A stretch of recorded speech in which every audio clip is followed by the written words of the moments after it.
कि जिस तरह अली को हमने एक एग्जांपल लिया, उसका खारिज, उसका सेक्शन, उसका क्लास और फिर उसका पार्टिकुलर शेयर, एक एग्जांपल लिया था ना। तो उसमें मैंने आपको बताया था जब हम बाहर से देखते हैं तो हम कहते हैं कि इलेक्ट्रॉन की प्रोबेबिलिटी शेल में है, लेकिन शेल में जब चले जाते हैं हम कहते हैं इलेक्ट्रॉन की प्रोबेबिलिटी सब शेल में है, और फिर सब शेल में जब चले जाते हैं तो हम कहते हैं ऑर्बिटल ही वो वाहिद जगह है जहां पे इलेक्ट्रॉन की प्रोबेबिलिटी सबसे ज्यादा है। तो ऑर्बिटल बजाते खुद क्या है? तो मॉडर्न क्वांटम केमिस्ट्री कहती है कि ऑर्बिटल जो है एक 3D स्पेस है, एक 3 डायमेंशनल स्पेस है, और जिसमें इलेक्ट्रॉन बजाते खुद एज अ वेव बिहेव करता है। तो ऑर्बिटल क्या है? एक 3D स्पेस है जहां पे इलेक्ट्रॉन की प्रोबेबिलिटी सबसे ज्यादा है। तो बाज बुक्स में ये प्रोबेबिलिटी 90 है और बाज बुक्स में 90 से 95% तक इलेक्ट्रॉन फाइंड करने की प्रोबेबिलिटी है। समझ आ रहा है कि नहीं आ रहा है? अब देखिए, अगर इलेक्ट्रॉन को आप एज अ वेव कंसिडर करें और सपोज ये एक वेव है, इधर देखें, ये इसका क्रस्ट और ट्रफ है, ये वेव्स का, और वेव्स जो है आपस में अगर कंस्ट्रक्टिव इंटरफेरेंस करते हैं, समझ आ रहे हैं, तो वो क्या बनाते हैं, और अगर डिस्ट्रक्टिव इंटरफेरेंस करते हैं तो क्या बनाते हैं। देखिए, जब कंस्ट्रक्टिव इंटरफेरेंस वेव करते हैं तो उससे कुछ और ऑर्बिटल बनते हैं, कुछ फॉर एग्जांपल अगर मॉलिक्यूल है, बाद में जाके पढ़ेंगे, उससे बॉन्डिंग होती है। तो इलेक्ट्रॉन अगर खुद वेव है और वो इंटरफेरेंस करता है अपने ऑर्बिटल में, तो वो दो चीजें बना सकता है। ये वाला जो स्ट्रक्चर के ऊपर मैंने टेक किया है, ये रिप्रेजेंट करता है एंटीनोड। क्या चीज?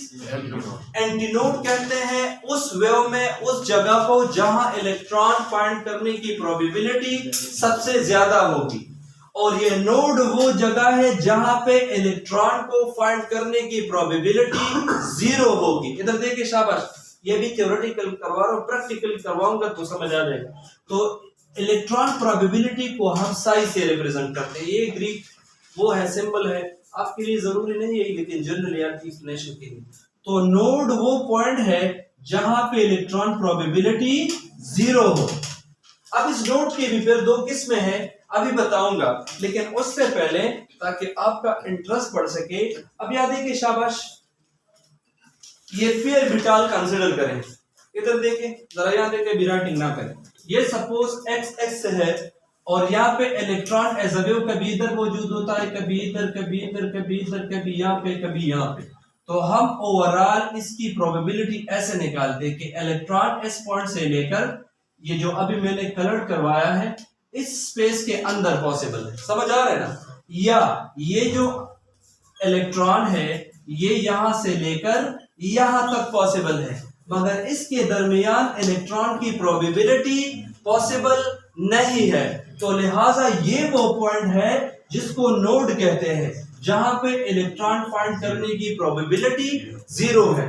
तो जरा ये ऑर्बिटल कंसीडर करिए, यही वाला कि यहाँ ये जितना भी आपको ब्लू बॉल नजर आ रहा है, यहाँ पे सारी की सारी इलेक्ट्रॉन फाइंड करने की प्रोबेबिलिटी है, और ये जो दूसरा है यहाँ भी है, लेकिन दरमियान में ये नॉट टाइप मैंने बनाया है। ये वो पॉइंट है जिसके ऊपर इलेक्ट्रॉन की प्रोबेबिलिटी क्या है?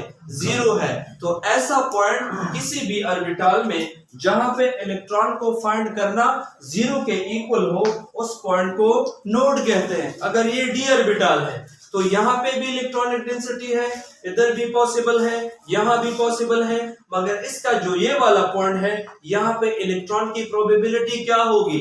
जीरो होगी। अब समझ आ रहा है कि नहीं? तो मकसद ये है, जब आपके पास किसी ऑर्बिटल में ऐसा पॉइंट हो जहां इलेक्ट्रॉन की प्रोबेबिलिटी जीरो हो, उस पॉइंट को नोड कहते हैं। अब देखिए, नोड दो किस्म के हैं, एक है एंगुलर नोड और दूसरा है रेडियल नोड। एंगुलर नोड जो है ये प्लेन को कहते हैं, समझ आ रहे हैं? प्लेन को कहते हैं। देखें, सपोज पहले ये P कंसीडर कर लेता हूं ताकि आप लोगों के लिए आसानी हो। अब देखें, ये सपोज P ऑर्बिटल है और ये मेरे पास कोई प्लेन है, ये प्लेन है ना, कोई सरफेस है, प्लेन है। तो देखिए, अगर मैं इस प्लेन को ऐसे रखता हूं तो ये बाल को ये कट ऑफ कर रहा है, इसको डाइसेक्ट करवा रहा है, इलेक्ट्रॉन प्रोबेबिलिटी को काट रहा है, मतलब इलेक्ट्रॉन यहां भी पॉसिबल है और यहां भी।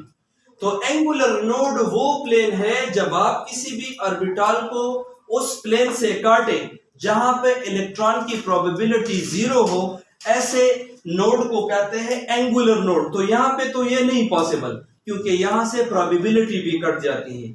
ये प्लेन ऐसे डायरेक्शन में हमने रखना है कि ये प्रोबेबिलिटी ना काट सके हम, और ऐसा पॉइंट काट सके कि जहां इलेक्ट्रॉन की प्रोबेबिलिटी ना हो। तो अब देखिए ये पॉइंट है ना, ये वो पॉइंट है, अगर इसके ऊपर इस प्लेन को रखा जाए तो इलेक्ट्रॉन की प्रोबेबिलिटी हम डाइसेक्ट नहीं करवा रहे। समझ आ रहे कि नहीं आ रहा? तो एंगुलर जो नोड है ये प्लेन को कहते हैं, ये सरफेस को कहते हैं।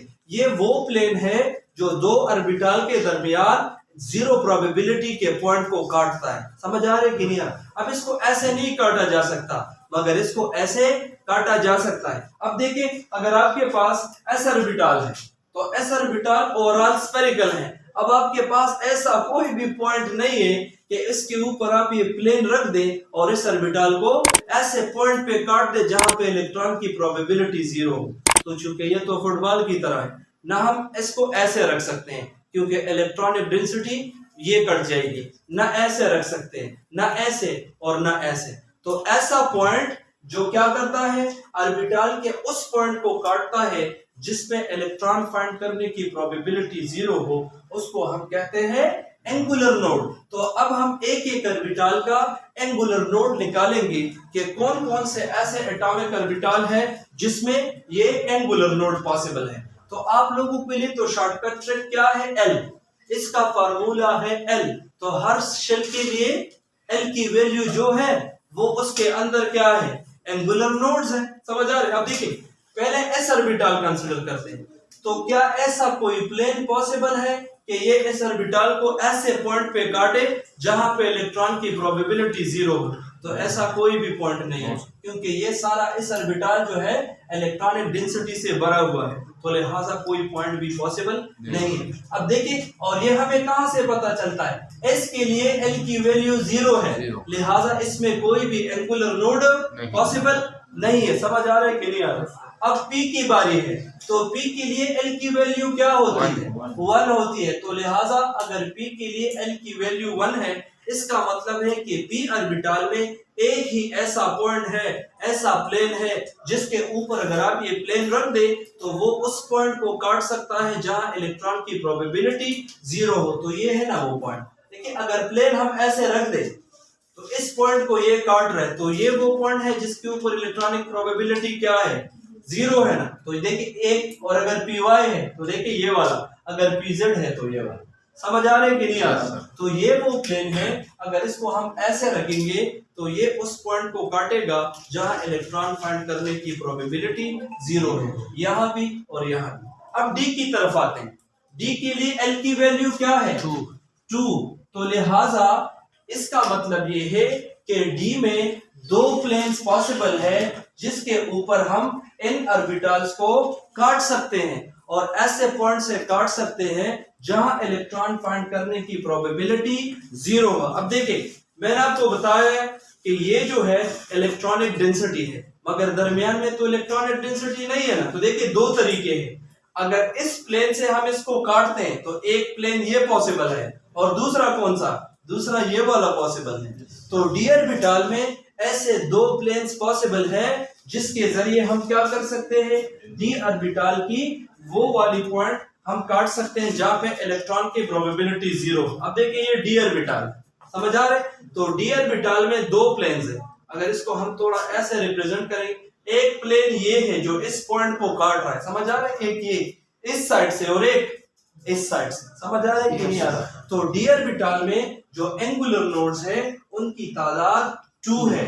ऐसे दो प्लेन्स इसमें पॉसिबल है जो कि क्या कर सकता है, जो कि ऐसे पॉइंट को काट सकता है जिसमें इलेक्ट्रॉन की प्रोबेबिलिटी जीरो हो। तो ये वो पॉइंट है ना। तो देखिए एक प्लेन ये है कि हम इसको ऐसे काट सकते हैं और एक प्लेन ये है कि इसको हम ऐसे काटते हैं। अगर ऐसे काटते तब भी एक ऐसा पॉइंट हम काट सकते हैं जहां पे इलेक्ट्रॉन प्रोबेबिलिटी जीरो हो, मगर ये वाले आपने नहीं काटने। अब देखिए अगर DZY है तो इसमें भी यही दो प्लेन हैं जिनको हम काट सकते हैं, और अगर आपके पास DZX है तब भी। आपको तो मैंने बताया था वो 3D मॉडल में, अगर आपको याद हो, ये सपोज आपका 3D एक्सिस है, समझ आ रहे?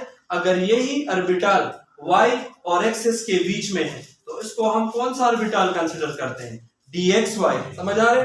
अगर ये आपकी तरफ है तो कौन सा वाला है? dyz, और अगर ये ऐसे पड़ा है dzx, तो मतलब ये है कि अगर d ऑर्बिटल को आप रोटेट करते जाए कोई मसला नहीं है, प्लेन हमेशा वही दो रहते हैं। देखिए अगर इसको dxy है, ये वाला ऑर्बिटल है, इसको अगर आप काटते हैं तो एक प्लेन और दूसरा प्लेन, समझ आ रहे? ये अगर dzy है तब भी जब आप इसको काटते हैं ये प्लेन और ये प्लेन, और ये dzx है तब भी जब आप इसको काटते हैं ये प्लेन और ये प्लेन, समझ आ रहा है कि नहीं आ रहा? इसके अलावा जो है वो है dx2y2, तो इसमें भी दो पॉइंट्स हैं जिनसे हम क्या कर सकते हैं, इस ऑर्बिटल को काट सकते हैं। तो ये वो पॉइंट है जहां पे इलेक्ट्रॉन की प्रोबेबिलिटी 0 है। तो देखिए एक पॉइंट ये है और एक पॉइंट ये, लेकिन प्रॉब्लम है dz2 में। ये जो फार्मूला है L = 2, ये सारे ऑर्बिटल के ऊपर एप्लीकेबल है, मगर dz2 के ऊपर एप्लीकेबल नहीं है। उसकी मैंने आपको एक रीजन बताई थी, याद है ना? अब देखिए जो dz ऑर्बिटल है उसका स्ट्रक्चर ऐसे होता है। मैंने आप लोगों को बताया था कि सपोज ये dz ऑर्बिटल है, इसके जो दो लोब्स हैं वो तो ठीक है, लेकिन ये दो लोब ये स्फीयर बनाते हैं। जिस तरह s ऑर्बिटल है ना, तो ये इसके इर्द गिर्द घूमता है। तो अब आप इसको नहीं काट सकते, क्यों? क्योंकि वो इलेक्ट्रॉनिक डेंसिटी भी कट जाएगी, समझ आ रहे कि देखिए इसकी भी यही इलेक्ट्रॉनिक डेंसिटी है, 1 और 2, लेकिन ये भी तो इलेक्ट्रॉनिक डेंसिटी है मगर सर्कुलर उसमें स्फीयर में है। तो अब ऐसे भी नहीं काट सकते, इलेक्ट्रॉनिक डेंसिटी कट जाएगी, और ऐसे भी नहीं काट सकते क्योंकि ये भी खुद इलेक्ट्रॉनिक डेंसिटी है मगर स्फीयर में है। और रूल ये है कि नोड वो पॉइंट है कि उस पॉइंट पे आप इसको काटे जहां पे इलेक्ट्रॉन की प्रोबेबिलिटी क्या हो, 0 हो। तो लिहाजा मैंने आपको बताया था कि ये उसके ये पहले दो लोग और बाकी के जो है इस स्फीयर में घूमते रहते हैं। तो देखिए ना हम इसको ऐसे काट सकते और देखिए ना ऐसे काट सकते हैं, क्योंकि ये तो ऐसे फुटबॉल की तरह होता है ना ऐसे ना किसी भी डायरेक्शन से हम इसको नहीं काट सकते। ये पॉइंट आपने याद रखना है कि L के लिए ये जो वैल्यू है d ऑर्बिटल के लिए ये भी सेटिस्फाई करता है, ये भी, लेकिन ये L की वैल्यू सेटिस्फाई नहीं करता। क्यों? क्योंकि इसमें जो एंगुलर नोड्स हैं उनकी तादाद 0 है। समझ आ रहा है कि नहीं आ रहा? तो इसके साथ जो है एंगुलर नोड्स की ये खत्म हो जाती है। अब देखिए दूसरे जो नोड्स है उनको रेडियल नोड्स कहते हैं।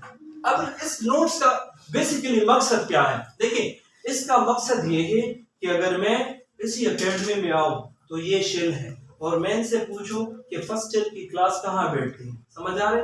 और इधर मुझे ये लोग कहते हैं कि आप जरा ऑफिस में पूछें तो सब शेल, और ऑफिस वाले मुझे बता दे कि ये जो क्लास है यहाँ पे स्टूडेंट बैठे। अब देखिए जब मैं इधर आ जाता हूँ तो क्या इस सारी ऑर्बिटल में ये जो स्पेस है, दीवारें हैं, इन सब में स्टूडेंट है या आप लोगों में से एम्प्टी स्पेसेस भी है कि नहीं? आप यहाँ पे बैठे हैं मगर still there are empty spaces between two individual students, और वैसे भी बहुत जगह खाली है। तो मतलब ये है कि ये नोड्स वो पॉइंट्स है जहां पे इलेक्ट्रॉन नहीं मिलते। तो एक तो ये है कि आप कोई प्लेन लगा दें, दूसरा ये तरीके हैं कि आप रेडियस में उसके देख लें, उसके इर्द गिर्द देख लें कि उसके इर्द गिर्द जगह खाली है कि नहीं है। तो जब आप इर्द गिर्द जगह देखते हैं और वहां आपको इलेक्ट्रॉनिक डेंसिटी नहीं मिलती, ऐसे नोड्स को हम क्या कहते हैं? Radial nodes. समझ आ रहे कि नहीं? अब सपोज ये एक इंडिविजुअल इलेक्ट्रॉन है, समझ आ रहे? और इसके इर्द गिर्द मैं देख देता हूं कि इसके इर्द गिर्द जो है आपके पास इलेक्ट्रॉनिक डेंसिटी है या नहीं है। तो ऐसे नोड्स को हम रेडियल नोड्स कहते हैं, यानी इनके ऊपर इलेक्ट्रॉन फाइंड करने की प्रोबेबिलिटी 0 होती है। अब देखिए इसके लिए फार्मूला है n-1 और -l। अब एक एग्जांपल लेते हैं एक और फिर आपको समझाते हैं कि कैसे। सपोज हमसे कोई ये पूछे कि 1s ऑर्बिटल है, कौन सा है? इसमें जरा एंगुलर नोड्स तो इसमें नहीं होते क्योंकि ये स्फेरिकल है, लेकिन वो हमसे ये पूछे कि जरा आप इस 1s ऑर्बिटल में हमें रेडियल नोड कैलकुलेट करके दे दें। तो देखिए फार्मूला है n-1 -l। n रिप्रेजेंट करता है प्रिंसिपल क्वांटम नंबर को, तो यहाँ 1 है ना, तो आप लगाए 1। -1 फार्मूले से है अपनी जगह, और L के लिए S के लिए L की वैल्यू क्या होती है 0। याद है ना आप लोगों को n-1 फार्मूले से। तो यहाँ पुट करें 0 तो +1 - 1 से क्या आ जाएगा 0। मतलब जो 1s ऑर्बिटल है उसमें कोई भी इर्द गिर्द खाली जगह नहीं है और वो पूरा का पूरा फील्ड है। समझ आ रहा है कि नहीं आ रहा? मतलब उसमें जब आप इलेक्ट्रॉन कैलकुलेट करते हैं ना तो पूरा का पूरा s ऑर्बिटल खुद इलेक्ट्रॉन से भरा है। मतलब ये इलेक्ट्रॉन इनमें से किसी पॉइंट पे भी आप कैलकुलेट कर सकते हैं। अब इधर देखिए, अगर हमसे कोई ये पूछे कि 2s के लिए जरा कैलकुलेट कर दे कि 2s के लिए ये क्या होगा, तो यहाँ देखिए शाबाश, फार्मूला क्या है n-1 - L। तो प्रिंसिपल क्वांटम नंबर है 2 -1 और -0 है ना इसके लिए। अब देखिए 2 - 1 से क्या आएगा 1। मतलब जो 2s ऑर्बिटल है उसमें इलेक्ट्रॉन की प्रोबेबिलिटी है, समझ आ रहे, लेकिन उसके इर्द गिर्द एक एम्प्टी दायरा मौजूद है, उसके इर्द गिर्द एक एम्प्टी स्पेस मौजूद है जहां पे इलेक्ट्रॉन की प्रोबेबिलिटी हमें नहीं मिलेगी। तो देखिए इसको जरा मैं बोल्ड कर लेता हूं ताकि आपको ये सही से नजर आ जाए। अब देखें तो मतलब ये है कि जब आप 2s में इलेक्ट्रॉन की प्रोबेबिलिटी देखते हैं तो आपको इलेक्ट्रॉन की प्रोबेबिलिटी इधर भी मिलेगी बाहर भी मिलेगी, मगर ये जो ओपन एम्प्टी स्पेस है इसमें इलेक्ट्रॉन की प्रोबेबिलिटी आपको नहीं मिलेगी। समझ आ रहा है कि नहीं? तो देखिए ये सपोज 1s ऑर्बिटल है ये वाला, तो ये ऐसे ही आपको फुल नजर आएगा। अगर आप इसको काट भी दें कोई एम्प्टी स्पेस नजर नहीं आएगा। लेकिन ये सपोज 2s वाला है और आप जब इसको काटते हैं लेकिन अंदर देखते हैं तो यहाँ पे इलेक्ट्रॉन की प्रोबेबिलिटी है और जो बाहर है यहाँ भी है। लेकिन ये जो मैंने क्ले डाला है मॉडल के लिए, जो मिट्टी डाली है, इसका मतलब है यहाँ पे इलेक्ट्रॉन की प्रोबेबिलिटी नहीं होगी। तो अब समझ आ गई है ना? ये मतलब इनके दरमियान एक ही खाली दायरा है जिसमें इलेक्ट्रॉन की प्रोबेबिलिटी क्या है 0 है। तो यहाँ जो ब्राउन कलर का क्ले है, जो मिट्टी है, जो कीचड़ है, इसका यही मतलब है कि यहाँ पे इलेक्ट्रॉन पॉसिबल नहीं है। अब मजीद ऑर्बिटल के लिए निकालते हैं तो आप जरा ये साइड मिटा दें, शाबाश। हमने अभी पढ़ा कि जो 1s है उसमें कोई भी रेडियल लोड पॉसिबल नहीं है। फिर हमने जो 2s पढ़ा हमें ये आइडिया पता चला कि इसमें सिर्फ एक ही खाली जगह है जहां पे इलेक्ट्रॉन को फाइंड करने की प्रोबेबिलिटी 0 है। अब 3s के लिए कैलकुलेशन करते हैं तो देखिए रफ वर्क में आ जाए। अगर आपके पास है 3s तो देखिए फार्मूला है n-1 और s की लिए वैल्यू क्या है तो 3 - 1 2।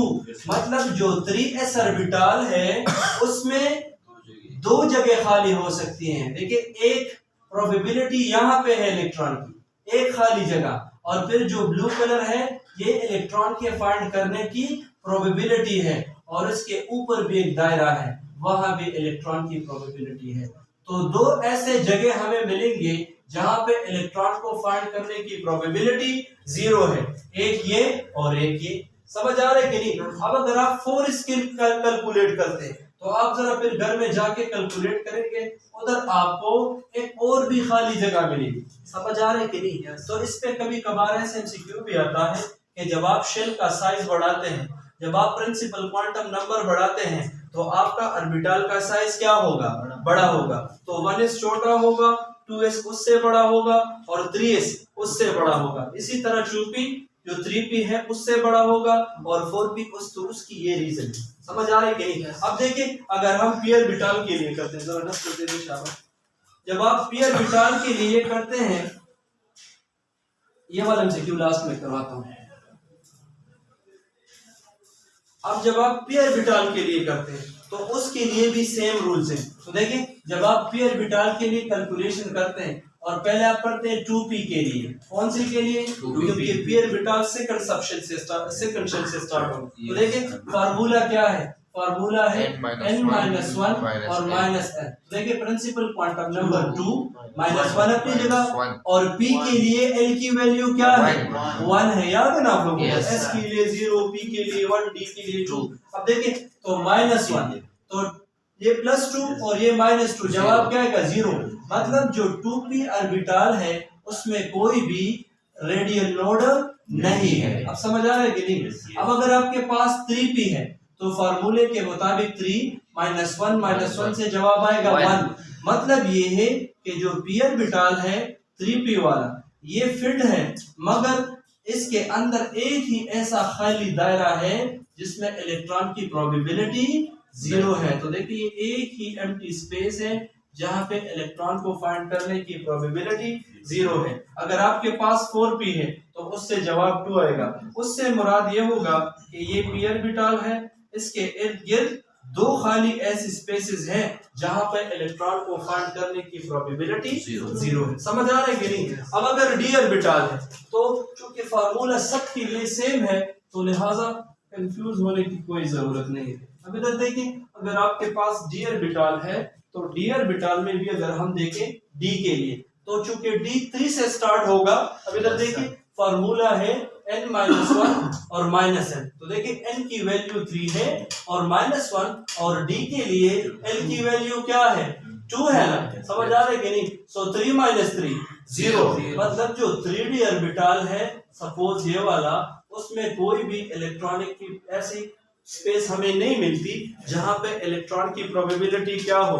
0 हो। इधर देखिए अगर आपके पास 4d है तो देखिए फार्मूला है 4 - 1 - 2, तो जवाब आएगा 1, जिससे मुराद ये होगा कि अगर ये d ऑर्बिटल है तो इसमें सिर्फ एक ही ऐसी खाली जगह है जहां पे इलेक्ट्रॉन को फाइंड करने की प्रोबेबिलिटी 0 है। अब देखिए इसमें एक ही खाली जगह है ना जिसमें इलेक्ट्रॉन को फाइंड करने की प्रोबेबिलिटी 0 है। इसी तरह 5d के लिए, 6d के लिए, जितने भी आपके पास एटॉमिक ऑर्बिटल हो सबके लिए ऐसे फार्मूले आपने अप्लाई करने। अब देखिए ये सारे ऑर्बिटल्स अगर आप मॉडल्स में देख लें और जरा थ्योरेटिकली भी देख लें तो आपको समझ आ जाएगा। अब देखिए ये हम एंगुलर नोड्स कैलकुलेट करते हैं कि अगर इलेक्ट्रॉन 1s में हो तो वो हमें ऐसे नजर आएगा, मतलब सारा का सारा फील्ड है, कोई भी खाली जगह नहीं है। यहां से लेकर यहां तक इन स्पेस में 3D स्पेस में किसी जगह भी इलेक्ट्रॉन पॉसिबल है 1s के लिए। ये अगर आपके पास 2s है तो ये देखिए प्रोबेबिलिटी यहां भी है और यहां भी है, मगर एक ही ऐसी जगह पॉसिबल है जहां इलेक्ट्रॉन की प्रोबेबिलिटी क्या होगी? 0 होगी। इसी तरह 3s के लिए, 4s के लिए। अब देखिए ये मजीद मैंने 3s और 4s के लिए किए हैं तो इसमें देखिए प्रोबेबिलिटी यहां भी है, यहां भी, यहां भी, लेकिन दो ऐसे स्पेसेस है जहां इलेक्ट्रॉन की प्रोबेबिलिटी 0 होगी। यहां देखिए 1 2 3 4 जगहों पे पॉसिबल है, मगर ये जो एम्प्टी वाइट वो है स्पेसेस है यहाँ पे इसकी प्रोबेबिलिटी 0 हुई। अगर हम p के लिए करें, समझ आ रहे, तो ये पहला p ऑर्बिटल है। समझ आ रहे, p ऑर्बिटल ऐसे ना, दो लोब्स है, दो उसके लोब्स है। तो देखिए इसके दरमियान अगर आप देख ले एंगुलर नोड तो है, एक प्लेन पे काट सकते हैं, देखिए इसको एक प्लेन पे काट सकते हैं, मगर रेडियल नोड इसमें बिल्कुल ही नहीं है क्योंकि ये सारा का सारा फील्ड है और कोई भी सर्कल इसमें खाली नहीं है। अगर आप नेक्स्ट देख ले, अगर ये 3p है तो इसके दरमियान सिर्फ एक ही जगह आपके पास खाली है, देखिए ना, सिर्फ एक ही जगह आपके पास खाली। समझ आ रहा है कि नहीं आ रहा? अब देखिए अगर आपके पास मजीद 4p है तो उसमें सपोज दो जगह खाली है, एक ये और एक ये। समझ आ रहा है कि नहीं आ रहा? इसी तरह अगर d ऑर्बिटल और वो सिंपल 3d है तो देखिए सिंपल 3d में एंगुलर नोड दो पॉसिबल है। हम इसको ऐसे भी काटते हैं प्रोबेबिलिटी 0 और ऐसे भी काटते हैं, लेकिन एंगुलर नोड इसमें, सॉरी रेडियल नोड इसमें नहीं है, ये सारा का सारा भरा हुआ है इस तरह से। समझ आ रहे प्रोबेबिलिटी से। इसी तरह अगर ये आपके पास नेक्स्ट d है तो नेक्स्ट d में सिर्फ एक जगह खाली है, 4 रो में 1 2 3 4, सही है ये वाला। तो देखिए इधर भी प्रोबेबिलिटीज और ये इधर भी, लेकिन दरमियान में सिर्फ एक ही जगह खाली है जहां पे इलेक्ट्रॉन की प्रोबेबिलिटी 0 होगी। इससे आगे अगर आप देख लें, अगर आप घर में जाके कैलकुलेट करें नेक्स्ट d के लिए तो वो आपको ऐसे नजर आएगा, इधर प्रोबेबिलिटी है, यहां भी है, यहां भी है, मगर इसके दरमियान इलेक्ट्रॉन की प्रोबेबिलिटी नहीं है। तो इसके साथ एंगुलर नोड और रेडियल नोड इसका जो ओवरऑल किस्सा है ये खत्म हो जाता है। Any question? शाबाश, टाइम भी है, थोड़ा सा काम कर लेते हैं। इसका जो ऑर्बिटल है वो पहले ही सेल से स्टार्ट होता है 1s, समझ आ रहे, और p जो है वो सेकंड से स्टार्ट होता है 2p, और d जो है वो थर्ड शेल से, और 4f जो है वो फोर्थ से। तो जब आपसे कहे, अभी मैंने एक एमसीक्यू लिखवाई थी कि which of the following is not permissible, यानी हम इनमें से किसकी इजाजत नहीं दे सकते, मतलब कौन सा पॉसिबल नहीं है। तो देखिए 1p पॉसिबल नहीं है ना। अगर आपसे कोई ये कहे 1p तो ये गलत है, क्योंकि जो अल्कली का स्पेक्ट्रा है उसमें जो पहला शेल है वो सिर्फ एक ही लाइन एमिट करता है मैग्नेटिक और इलेक्ट्रिक फील्ड में, तो उसमें सिर्फ एक ही सब शेल है, तो लिहाजा 1p पॉसिबल नहीं है ना, p सेकंड से स्टार्ट होता है। अगर आपसे कोई ये कहे 2d तो ये भी परमिसिबल नहीं है, क्योंकि दैट स्टार्ट फ्रॉम 3d जो अल्कली स्पेक्ट्रा से भी और थ्योरेटिकल फार्मूले से हमने निकाला है। और नेक्स्ट जो है अगर आपके पास f है तो 3f पॉसिबल नहीं है, वो 4 से स्टार्ट होगा। ये इसका लास्ट एमसीक्यू है, इसके साथ ये टर्म खत्म हो जाएगा। बस थोड़ा सा काम करके